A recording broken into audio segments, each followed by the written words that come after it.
एक intro class जा चुकी है। आज हम उसके आगे थोड़ा सा डिस्कस करेंगे DRCS सिविल सेकेंड ईयर के लिए।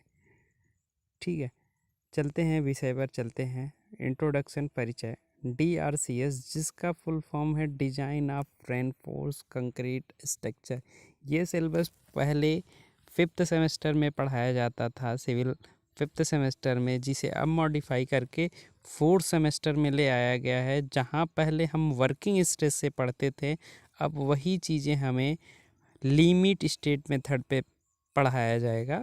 पूरा पेपर पैटर्न चेंज कर दिया गया है, जो अब नए पैटर्न पे है। लिमिट स्टेट से 40 नंबर का पेपर और दूसरी तरफ वर्किंग स्ट्रेस से 10 नंबर के क्वेश्चन पूछे जाने की संभावना है, जो पेपर पैटर्न चेंज हुआ है। अब चलते हैं सिलेबस पर। DRCS जिसका फुल फॉर्म है design of reinforce concrete structure, इसे अन्य कई नाम से भी जानते हैं, RCC और RCT। RCC reinforce cement concrete, RCT reinforce cement technology. ठीक है, वही चीज़ें हैं। पहले हम इसे RCC के नाम से जानते थे, RCT के नाम से जानते थे। अब उसका नाम DRCS कर दिया गया है, design of reinforce concrete structure. Paper code में भी परिवर्तन किया गया, अब पेपर कोड अलग हो गया है, पहले पेपर कोड कुछ और था। आइए जान लेते हैं इसमें हमें अध्ययन क्या चीज़ें जाननी होती हैं, क्या चीज़ें क्या करनी होती। इस विषय के अंतर्गत भवन निर्माण में प्रयोग हो रहे सामग्री तथा किसी संरचना पे आ रहे भार व्यवस्था को ध्यान में रखकर, लोड सिस्टम कितना लोड आ रहा है ध्यान में रखकर उस संरचना का निर्माण किया जाता है। ठीक है, जैसे मान लिया जाए एक बीम है, उसका निर्माण करना है, बीम को निर्माण करना है, तो उस बीम पर लोड डिसाइड कर दिया जाए कि इतना लोड है। मान लिया कि 10 किलो न्यूटन का लोड आ रहा है, 20 किलो न्यूटन का लोड आ रहा है, और उस 20 किलो न्यूटन के लोड को बियर करने के लिए, सक्षम रखने के लिए, बियर करने के लिए हम उसमें कितनी उसकी लंबाई रखें, कितनी चौड़ाई रखें और कितने सरिया का प्रयोग करें। इन चीज़ों को जब हम डिज़ाइन करेंगे वो DRCS के अंतर्गत करते हैं, RCT के अंतर्गत करेंगे। जब हमें किसी डिज़ाइन किया जाता है तो उसकी किसी बीम की लंबाई, चौड़ाई तथा नंबर्स ऑफ बार, छड़ों की संख्या की मात्रा ज्ञात की जाए और उनका प्रयोग किस तरीके से किया जाए उसके बारे में अध्ययन किया जाता है। तो वो किसके अंतर्गत किया जाता है? DRCS के अंतर्गत किया जाता है। चलिए आगे बढ़ते हैं, थोड़ा सा देख लेते हैं इसके इंट्रोडक्शन में, थोड़ा सा और भी जान लेते हैं। सीमेंट कंक्रीट के घटक, cement component of cement concrete क्या क्या होते हैं? सीमेंट कंक्रीट के घटक, सीमेंट, मिलावा, पानी। सीमेंट मिलावा मुख्यतः 3 होते हैं, सीमेंट, मिलावा तथा पानी। सीमेंट कई तरीके के होते हैं जिनके बारे में हम लोगों ने पहले डिस्कस कर लिया है, जानते हैं, पिछली कक्षाओं में पढ़ चुके हैं। सीमेंट साधारण पोर्टलैंड सीमेंट, शीघ्र पलग्राही सीमेंट, अल्प उष्मा सीमेंट, पोजोलाना इत्यादि कई तरीके के सीमेंट होते हैं। साधारण Portland cement, simply Portland cement, शीघ्र पलग्राही रैपिड हार्डली, अल्प उष्मा लो हीट सीमेंट इत्यादि। साधारण पोर्टलैंड सीमेंट 33 ग्रेड, 43 और 53 ग्रेड के सीमेंट हमारे मार्केट में उपलब्ध है। अब हम इसके बारे में समझते हैं कि 33 ग्रेड, 43 ग्रेड और 53 ग्रेड का क्या तात्पर्य है। जैसे 33 ग्रेड का मतलब 33 ग्रेड का सीमेंट है तो उसकी संपीड़न सामर्थ्य 33 न्यूटन पर mm स्क्वायर, 33 न्यूटन पर mm स्क्वायर होगी। और अगर यही 43 किलो न्यूटन का है तो उसकी 43 न्यूटन पर mm स्क्वायर होगी। कौन सी? उसकी संपीड़न सामर्थ्य क्या होगी?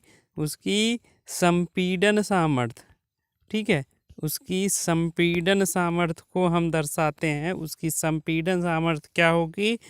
33 ग्रेड की 33 न्यूटन प्रति mm स्क्वायर, 43 की 43 न्यूटन पर mm स्क्वायर और 53 की 53 न्यूटन पर mm स्क्वायर।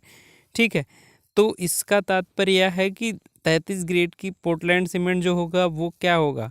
खराब क्वालिटी का होगा। अगर हम उच्च क्वालिटी की साधारण पोर्टलैंड सीमेंट की बात करें तो 53 ग्रेड की उच्च क्वालिटी का पोर्टलैंड सीमेंट होगा।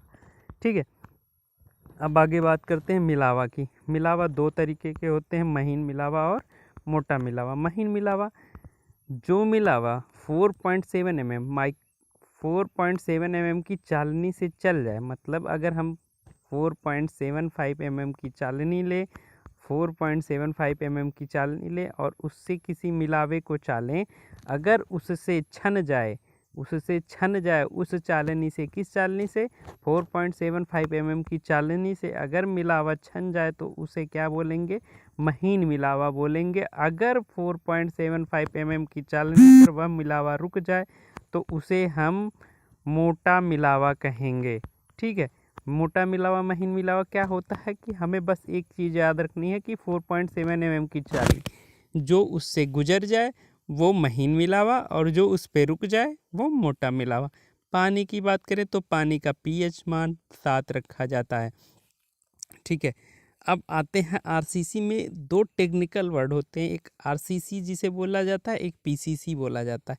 आरसीसी का फुल फॉर्म होता है रेनफोर्स सीमेंट कंक्रीट, पीसीसी का फुल फॉर्म होता है प्लेन सीमेंट कंक्रीट। दोनों में डिफरेंस क्या है जानते हैं थोड़ा सा।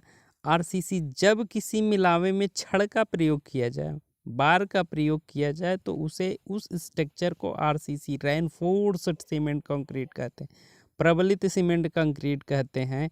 जब किसी संरचना में छड़ का प्रयोग नहीं किया जाए, वो सीमेंट सैंड एग्रीगेट का बना हो तो उसे किस स्ट्रक्चर को हम क्या बोलेंगे, प्लेन सीमेंट कंक्रीट, सादा सीमेंट कंक्रीट। ठीक है, आरसीसी पीसीसी में बेसिक डिफरेंट है कि आरसीसी में छड़ का प्रयोग किया जाता है, पीसीसी में छड़ का प्रयोग नहीं किया जाता है। सीमेंट के पकन काल को जान लेते हैं। सीमेंट का पकन काल क्या होता है?